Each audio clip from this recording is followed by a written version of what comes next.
The War for Cybertron Trilogy is a series of Transformers streaming shows available on Netflix, showing the brutality of the war for Cybertron and what both sides will do to ensure their victory. I criticised the first part, Siege, for poor voice acting, dialogue, animation and plot lines, especially the fact that not a lot happens and not a lot of characters get any sort of development, despite there being 6 episodes to do so. Moving on to the second show, Earthrise, you'll be happy to know that not only is it just as bad, but besides a few moments of intrigue, the fucking B plot is somehow more interesting than the actual main storyline running through all 3 of these shows. So with all of that out the way, let me take you on the journey through Earthrise, the second installment of Netflix's boring Transformers trilogy. The show does actually have a decent start, I'll give it that, showing the Autobots on Cybertron rescuing Decepticons who have been imprisoned and used as gladiator fodder by the stronger ones, while Megatron gives a exposition speech that would usually annoy me, but because he's clearly losing his mind and talking to the decapitated head of Ultra Magnus, I don't mind it as much. I think it's a great representation of the fact that now that the Autobots are gone and he's basically just running a big organisation designed to keep things up and running, he has no real idea what he's doing.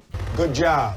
On Cybertron, Jetfire asks Alita why they are freeing the Decepticons, and that if they are turning on their own forces, they should let them, so there's less of them to stop them from freeing the remaining Autobots. Writers, what the fuck are you doing? Why have you made Jetfire an Autobot asshole? He of all people should understand that the Decepticons aren't all evil and they deserve a second chance. They act like Jetfire's been an Autobot this entire series. Did you seriously forget how an entire season of a show characterized one of your main characters? You had one job. Just the one. Anyways, they receive intel on another prison camp and get ready to free the prisoners, with it revealed that it's a trap set by Starscream in order to draw them in. We then get another Megatron scene I liked, where he visits Sector 12, a supply depot that is slowly falling apart but operated by loyal Decepticons that look up to him, with him trying to decide whether they should keep things going for the good of his men or have them recycled for something called Project Nemesis. Despite their bravado, Megatron sees that many of them are weak and injured and decides to take the sector offline and have them recycled. And I mean, yeah, these scenes alone do a much better job at depicting Megatron as a fallen hero than the entire previous show did. Good job. Alita and her team launch an assault on the prison camp, only to become quickly overwhelmed by the forces inside. Autobots, stay alert. I'm always alert. Bazinga! They manage to infiltrate the camp, only to find there's no one there and that Starscream has ambushed them, bringing them to Megatron. And you, a traitor. Wow, at least someone remembers that he was a fucking Decepticon, because he clearly doesn't. Megatron then shows them the Sector 12 Decepticons getting harvested for their Energon, blaming Prime for forcing him to have to do this, and then orders the Autobots to be in the next extraction. Before the episode ends, we come across a unknown ship boarding the Ark, with the group finding the unconscious Autobots. At least, I think that's what's supposed to be happening, because the scene is so fucking dark and poorly lit you can't actually see what this dickhead is looking at. What the fuck is going on? On to the next episode, and an unknown group has captured the Autobots and is taking them to a third party, showing that the group is a band of mercenaries led by Double Dealer. Megatron tries to convince Alita to join him and help save the Cybertronian race, but has her taken away when she refuses. Bumblebee wakes up and somehow none of the mercenaries notice him getting up and strangling one of them. We then get a joke I actually like. You shoot me, you shoot your pal. Bumblebee is then ordered to stand down as he's outnumbered. The mercenaries take them to their employer, Decius, who is part of a race called the Quintessons, which were once at war with Cybertron and kept Cybertronians as slave labour. They also have 5 heads with different personalities, and Decius apparently was the Quintesson that helped to free the Cybertronians from enslavement. Exposition dumps are back, baby! As the Autobots wait for Decius and its heads to reach a consensus on what to do, we see one of them has cut off all the other heads, which seems like it should fucking kill you, or at least hurt, but they're absolutely fine apparently. Look! Just a flesh wound. Decius also refuses to pay Double Dealer the Energon he was promised, causing animosity between the two groups. As Alita's group are brought in to be extracted, Megatron tries one last time to get her to join him, which again fails. As they're about to have their Energon harvested, not only does the power go out and Scrapface, the Decepticon that was freed at the start of the show, arrive to help them, but Megatron, Barricade and all the other Decepticons that were stood here 30 seconds ago have now just disappeared. Scrapface frees them and they eventually try and leave the facility, although their cover is blown when Jetfire trips over absolutely nothing and stumbles directly in front of where two of the Decepticons can see him. Bravo, you fucking idiot! They escape thanks to the head of Skytread, who doesn't like the Autobots but hates what Megatron is doing to the weaker Decepticons. Because the Autobots escaped, Shockwave says they'll need to harvest another sector. For some reason. Not sure why you need to harvest dozens of soldiers to make up for these 4, but whatever. Megatron agrees to it and is then informed that a signal from the Ark has been detected. As Decius prepares to kill Optimus, Double Dealer betrays her and the Autobots get free. Somehow. Optimus shouts at Wheeljack and then something happens despite the fact he is also restrained and didn't bother to free themselves before when there was only 4 mercenaries. That probably would have been useful, but whatever. Double Dealer tells them to move and we get this hilarious scene. Autobots, transform and roll out!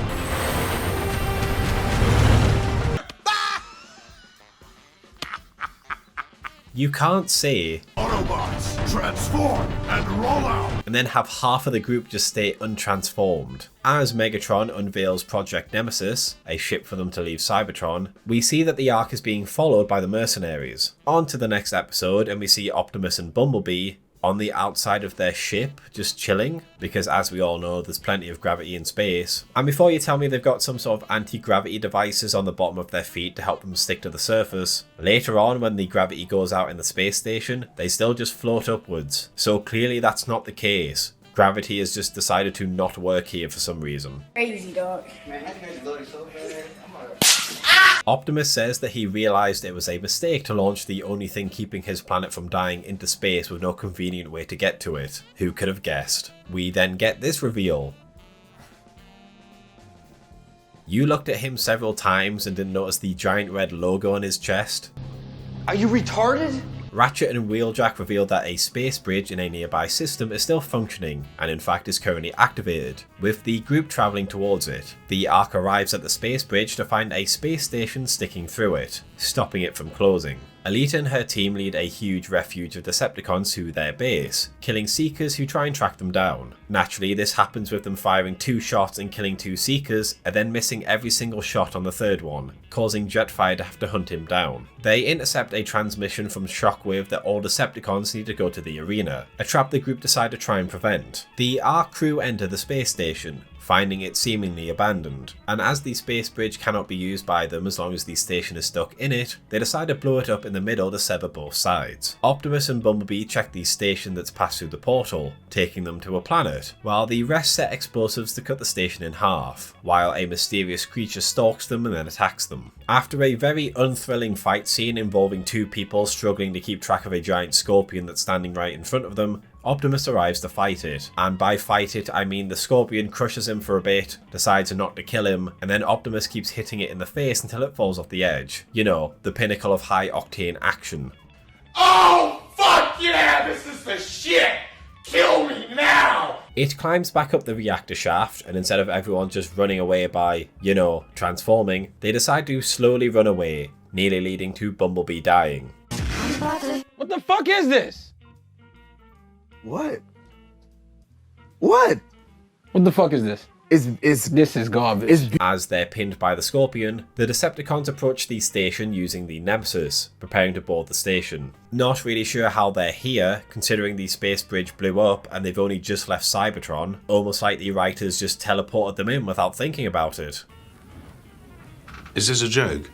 Next episode, and we see Prime trying to distract the Scorpion. Despite their gunfire not doing anything at all, and despite Prime wanting everyone to fall back, Bumblebee then charges everyone out into the open to keep doing the thing that hasn't done absolutely nothing to help them for the past 5 minutes, distracting Prime and nearly getting all of them killed in the process. You suck! Optimus is saved by Megatron, and while the Decepticons distract the Scorpion by doing the exact same thing the Autobots were doing, you know, fuck all, Wheeljack gets the explosives and gives it to Prime, but they're dropped when Megatron ambushes him. Megatron accomplishes this by teleporting to the opposite side of the room. But why?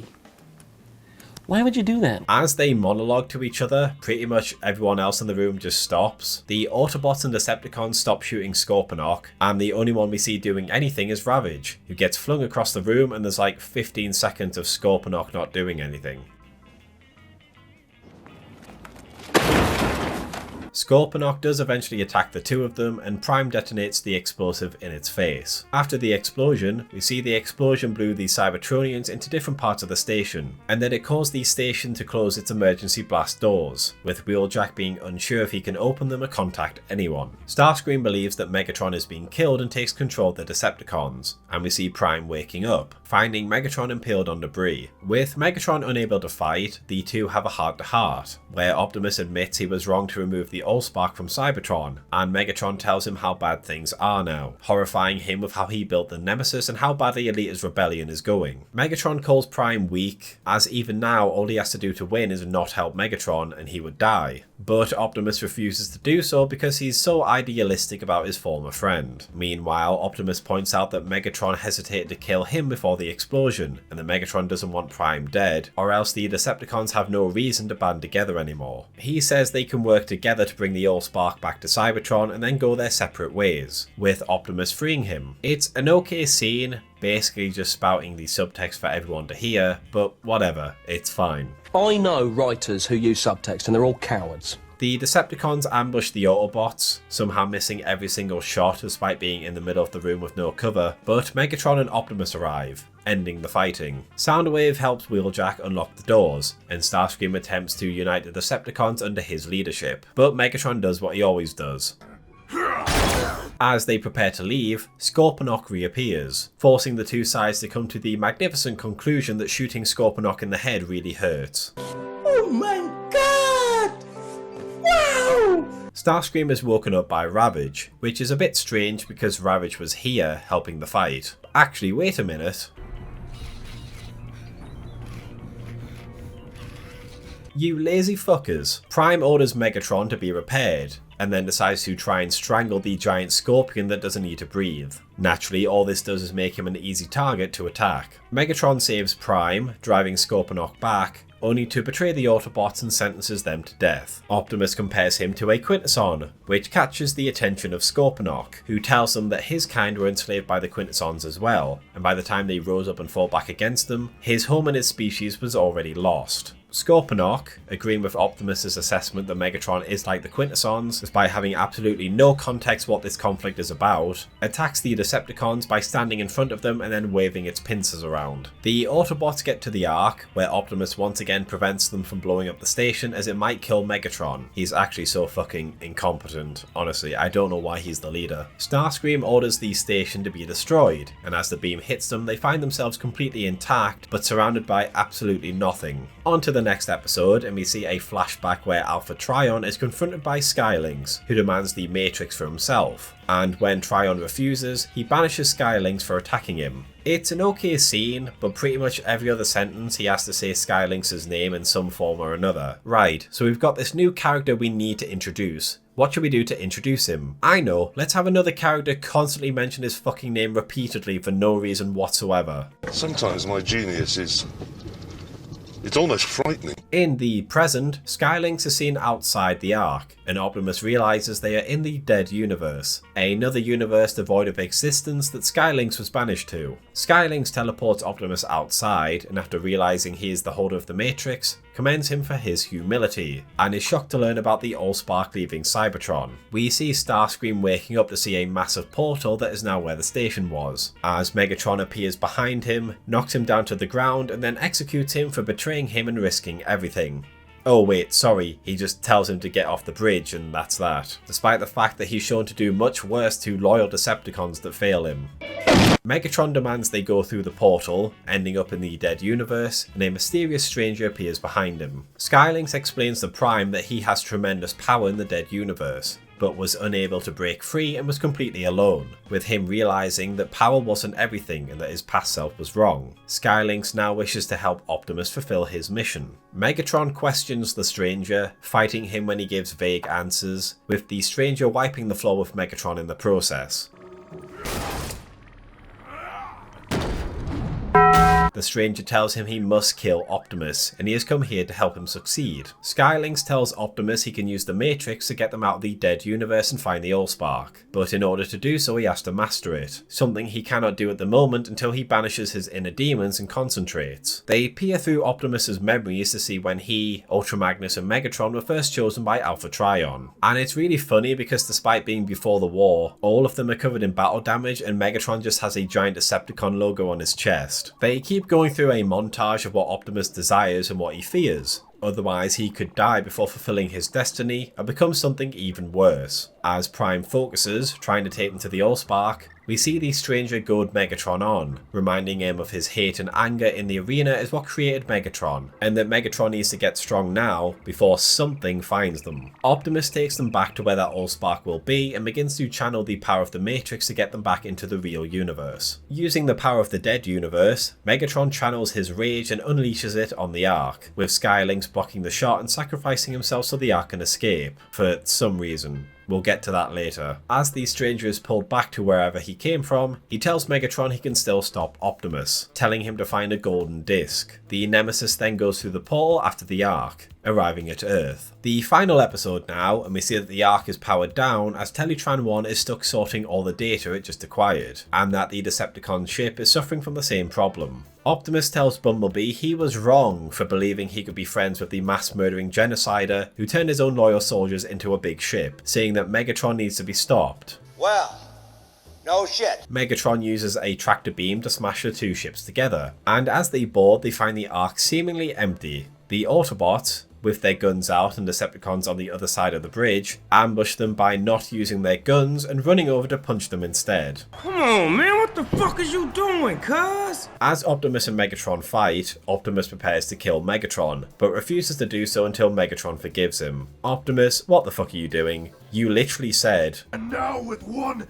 terrible act to prevent 1 billion more. why is Megatron forgiving you more important than doing this, you fucking cockring? Optimus is distracted by Cog, who also can't believe that Optimus is going to kill the giant metal robot equivalent of Space Hitler, distracting Optimus and making the fight continue. Get the fuck out of my sight before I demolish you. The fight is interrupted when Double Dealer and his ship arrive, and having helped them before in finding the Autobots, Starscream demands he helps them again. As Double Dealer continues to attack them, Cog is blown out into space and the Autobots and Decepticons work together to get their systems online so they can fight back. Not really sure why the mercenary ship isn't having the same problems that these two are, seems a bit like bollocks to me. On Cybertron, Alita's team arrives at the arena, finding it mysteriously empty. After finding out Optimus is in trouble, Alita is attacked by Shockwave. I'm into fighting. Ugh. Wait, how does that work? This isn't a teleporter, so how does Shockwave not get hit by Alita's kick, even if he's invisible? Could it be the choreography is shit? You're goddamn right. Optimus and Megatron monologue against each other again, while the Ark takes too much damage and the systems shut down. As the mercenaries attempt to repair their ship, it's discovered that Cog has managed to infiltrate it. Somehow. I mean, he was blown into the blackness of space, and then, what, managed to land in the only exposed part of the enemy ship and sneak in? What a load of bullshit. Alita and Shockwave fight, where it's discovered that Shockwave has drained some of the Decepticons to make himself more powerful. Defeating Alita as his team capture the rest of the Autobots. Megatron manages to get the upper hand in the fight, and it's revealed that Double Dealer is actually being controlled by Decius. Wheeljack manages to use the Nemesis to attack the mercenary ship, and Cog holds Decius at gunpoint. Alita's group then tries to warn the Decepticons that the entire place is rigged to blow, but they're ignored, for some reason. I mean, you guys know that these Autobots have been getting in, getting out, and then destroying the camps, right? I don't know why you'd find it so hard to believe they could have set up some explosives. I also don't understand why they don't take one of the weaker members and force them to show the location of the explosives. If they're bluffing, you can just recapture them and take them to the prison cells. And if they're not, and they show you where the explosives are, you're now not going to get blown up. But no, instead they all laugh about it like a bunch of fucking mongs. You are made of stupid.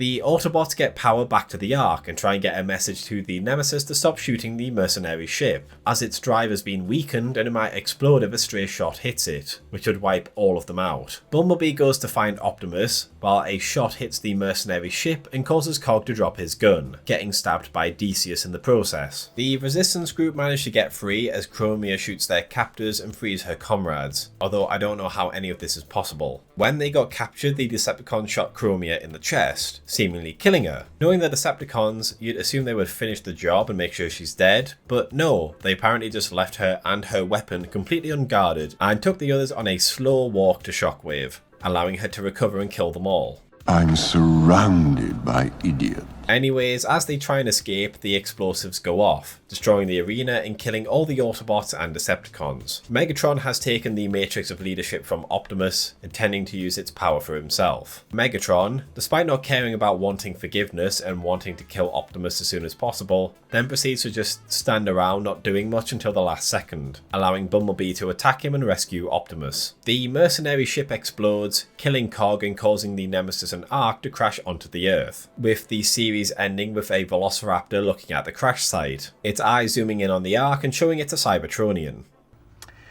This is the worst! Let me just say that everything I said about the last series also applies to this one. The dialogue, the bad voice acting, the mostly slow and uninspired animation, the main plot, everything I said that applies to that one applies to this one here. In terms of more specific criticisms, the character arcs of the show are even weirder this season. I'd say that Megatron is the only good one. We see him at the start desperately trying to make things work, while also remembering to look after the weaker members that follow his cause, but ultimately being forced to be more selfish and self-serving in order to accomplish his goals. Everyone else be damned. Skylynx, I guess, had a character development, but he only appeared in one episode, so everything is rushed and we don't really see what happened, so it's just kind of told to us. Optimus is also struggling with his leadership, being full of doubt and having to come to terms with his mistakes, while not letting them define his future. At least that's what we're supposed to get from it. Instead, despite reflecting on his actions and seeing that Megatron will never change his ways, he refuses to just, stop him when he has the chance, leading to Megatron once again defeating him and stealing the Matrix for himself. Because Optimus is a crybaby idiot who somehow doomed an entire planet to slowly die, but can't kill a genocidal maniac. Jetfire has also changed since the last series, where he now acts like all Decepticons are irredeemable and need to be left behind to die, despite the fact that he was a Decepticon and he should know firsthand that people can change. It's a very bizarre experience. The storylines are also very different. On the one hand, you have Alita's story, struggling to do all she can to help free the enslaved and to sabotage the Decepticon war machine, desperate to stop the sick and twisted experiments that Megatron is permitting Shockwave to conduct, ultimately dying trying to take him down. It's a simple but heavy storyline, ultimately showing the futility and pointlessness of war when both sides end up being wiped out, leading to a desolate, dead world. And then you have the main storyline, which just becomes a series of new ideas thrown onto the screen to distract you from the shallow characters and nonsensical plot points established in them. In the complete vastness of space, the Ark just happens to appear near where Double Dealer and Decius are, leading to them getting captured. Despite being an apparent saviour to Cybertronians, Decius immediately has his dark side take over and try to kill them, because this moment right here was the point where he couldn't control it. As the Autobots fleeing go towards the space bridge, Double Dealer not only somehow got direct line to Megatron, but is able to provide the Autobot location at the exact time that Megatron is able to get a ship working. A ship that instantly teleports across the galaxy to where the space bridge is, allowing Prime and Megatron to monologue at each other and for the Autobots' plan to fail. Somehow a portal to the dead universe opens up. It couldn't have been because of Starscream, because all he did was fire on the Ark and the space station, which means it must have been because of the Matrix, because the Matrix can apparently open these portals. But Optimus doesn't seem to know he can do this, and he has no reason to be thinking about it at this moment, so not sure what the hell happened here. It's just an excuse to have the conflict magically appear on Earth. We then spend most of the 5th episode going over how angsty Optimus is and teasing a possible future that doesn't have anything to do with the current conflict. And then Skylynx dies protecting attacking the Ark, because despite having full mastery over the dead universe, he's apparently unable to warp Megatron's beam away or instantly move the Ark right next to the portal so they can instantly go through it and avoid the beam in the first place. Then their ships are disabled because they need to download a new update or something, which means that none of their other systems are functioning. Except that's not true either, because the Nemesis can use their tractor beam on them, so surely the Ark, which came out before the Nemesis, would have more time and power to move or raise their shields or do something. And right when these lot duke it out and Optimus loses the Matrix because he's really dumb, the mercenary ship somehow arrives next to them because they also conveniently can use the dead universe now. The ship explodes, killing off a character I guess I'm supposed to feel bad for because they've been there since the start of the first series, yet obviously I don't because they've got no personalities. And the two ships crash on the Earth where there's apparently another group of Cybertronians already there waiting for them. It's like if J.J. Abrams directed a Transformers show. Just mystery after mystery after mystery, and convenience after convenience, doing anything to tell the story it wants to tell. Even if it means adding in a load of things that just won't make sense or won't be concluded on in these shows. I think the fight scenes might even be worse in this series. At least in the previous one there was more hand-to-hand combat and people using their vehicle modes to their advantage. Here, it's mostly just people shooting each other or awkwardly standing around while Megatron and Optimus fight. I'm pretty sure the best fight scene in this series is towards the end, when Elita and Shockwave fight. And even then, that's because it lasts for about a minute and they're not just monologuing at each other. And pretty much everything besides this fight scene just sucks ass. Just like how I said the previous series also has so much stuff happening but feels so slow and lacking in detail, this series has the same problem and adds some new elements and world building pieces that just aren't really used to the fullest extent. Like, Scorponok is introduced as being the last of his kind imprisoned on this space station, with his world and race wiped out and leaving him alone. There's so much that can be done with this. For instance, once he notices two different groups of Cybertronians, and the mentioning of the Quintessons, he could demand to know what's going on, with Megatron taking advantage of his deranged state by saying he fought against the Quintessons while Optimus tried to stop him, leading to Scorponok joining the Decepticons. He could look up to Megatron, viewing him as the Cybertronian version of himself, only in the next series to find out about all the crimes that Megatron has committed and rebelling. There's a lot of stuff that can be done here, but instead he's just used as a monster to fight and then he's apparently blown up. So yeah, Transformers, War for Cybertron, Earthrise is just like Siege, but even more convoluted. I also can't even really say who these products are designed to appeal to be honest. If it's for kids, then these plot lines are far too convoluted and the setting is very dark and grim. And if it's for adults, then everything is severely underdeveloped and there's not enough character moments or action to keep people entertained. This entire series just feels like a filler episode between Siege and Kingdom. The people could have just put a 2-hour-long video of a still wall of text that says Shockwave and Elita's groups die, everyone else is fine, and you would get pretty much the same experience.